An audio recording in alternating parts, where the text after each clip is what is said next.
Going to the phone lines now, Lisa Eustace, City News. Hi there, Premier. Just to change tack a bit and speak about the end days of where we are at with COVID. With the talk about the convoy coming here to Victoria, having plans to occupy, obviously we're lifting everything, don't know what they'd be protesting, but perhaps they still are. I'm just wondering where you're at on that and if you're content with what you're seeing, the police response, plans being. Yeah, well, I know Minister Farnworth, responsible for public safety, is engaged with law enforcement across the province, getting updated on what their expectations are. I know here in the City of Victoria, Del Manick, Chief of Police, has plans in place ready to go. There will be no occupation in Victoria based on what I've heard from Del Manick and the City of Victoria.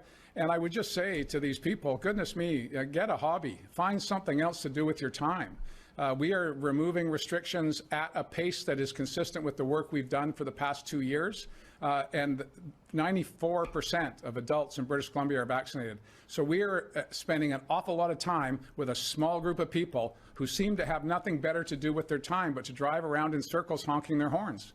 I wish they'd take some time to watch television and see the evening news about real tragedies and real disruptions in freedom that are going on in Europe right now. Give your head a shake. Find a better way to take your energies and put it to positive outcomes. That's my recommendation, and I'm hopeful that some of the people who were planning to come here will take that to heart and do the right thing. Find positive pursuits for your excess energy. Next question is from Belle Puri, CBC. Hi there, Premier. I just want to pick up on Lisa's question about the convoy. So, I mean, you're pretty clear on how you feel about it, but what's being done to make sure that it doesn't take hold like a similar one in Ottawa? Well, I think all of us learned lessons from events in Ottawa, and I know law enforcement in Victoria, as well as across the province, is seized of the challenges of people who are set on mayhem, set on not civil and peaceful protest, but disrupting the lives of fellow citizens. And that's not going to be tolerated in British Columbia. It's certainly not going to be tolerated in Victoria, if I understand the direction that law enforcement is going here. So again, my appeal to those who think that there's some benefit to gathering and driving in a circle and making life miserable for people, or camping here at the legislature, you're only disrupting the lives of fellow citizens. We are taking steps to address a public health crisis. You can disagree with us, you can send us letters, you can protest, but then you need to go home. That is how Canadians have historically addressed issues of disagreement. In a democratic society, that's how we need to operate. Occupations and threats of intimidation help no one.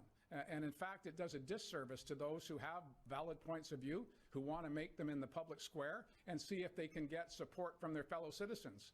Disrupting the lives of your neighbors, making noise all weekend long, it doesn't help the cause, if there is one, and it certainly doesn't help with tolerance in the community, and we need tolerance now more than ever. Belle, do you have a follow-up? Can you expand on what lessons were learned in Ottawa that could be put to use in Victoria? Well, I think it's pretty self-evident, Belle. I mean, law enforcement now sees what happens when you try to be polite and say, please go home. They were not met with an appropriate response. So instead, after people had dug into sub-zero temperatures, they were escorted off the premises. I know that law enforcement in Victoria, reinforced if necessary, is going to encourage people to make their point and then disperse. That's the normal course of action in civil disobedience. And I don't want to discourage anyone from making their point, but I absolutely want to discourage them from disrupting the lives of their fellow citizens. Your freedom is not greater than anyone else's. And again, turn on the TV, turn on the television, and then maybe you've got something to complain about, but I don't think so.